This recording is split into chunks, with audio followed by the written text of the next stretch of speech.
Gentleman yields, Mr. My Carter. colleague, who is a classmate. Yes, we came in together, Representative Hildebrand. We probably gonna go out together.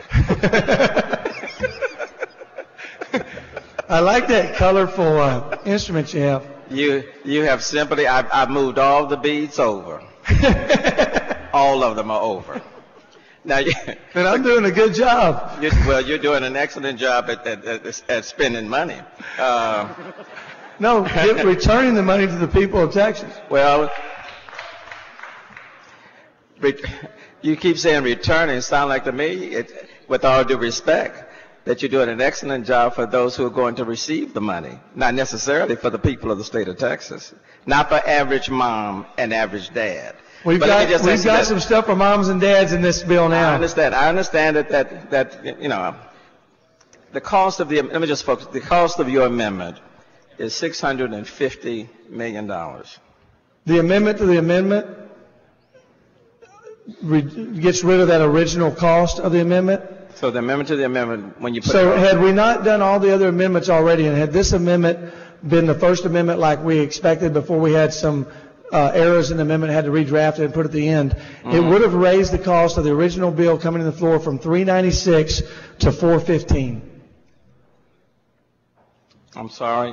Say that to me one more time. Had we done this amendment first, okay, and not after all the other amendments that we've deliberated on, it would have raised the bill's cost from $397 coming to the floor from the committee to $415. So only about $18 million.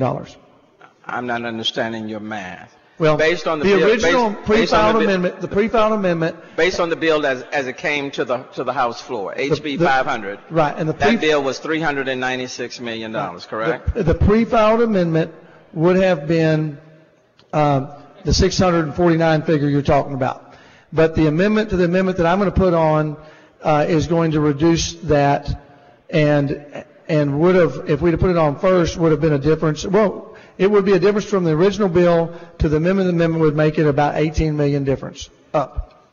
I'm sorry. You're going to have to go a little bit slower for me. I want to make sure which amendment we're on.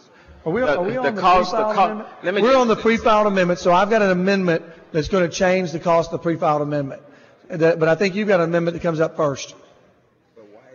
Okay.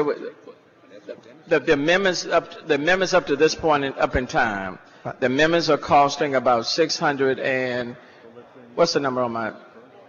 It's $647 million is where you are right now with the amendments that have been added on. Oh, collectively? Collectively, okay. 647 million.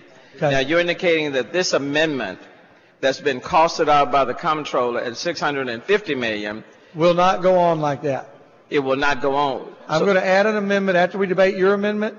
I'm going to put an amendment onto my amendment that is going to reduce 135 million while adding a few other things back in for a net increase of 18 million from the original amendment. But you're going to reduce the cost of this amendment, and the cost of this amendment will be reduced to what amount? I think about 18 million. And then it will be 18 million added on to the 647 million that you already have brought to us. Correct.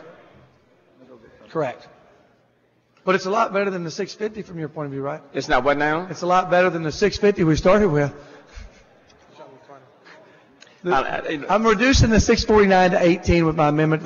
Look, and I understand that on the floor of the Texas House that there are some who simply believe that if an exemption is not necessarily quote unquote a cost because we're giving money back to companies. I guess I understand that train of thinking.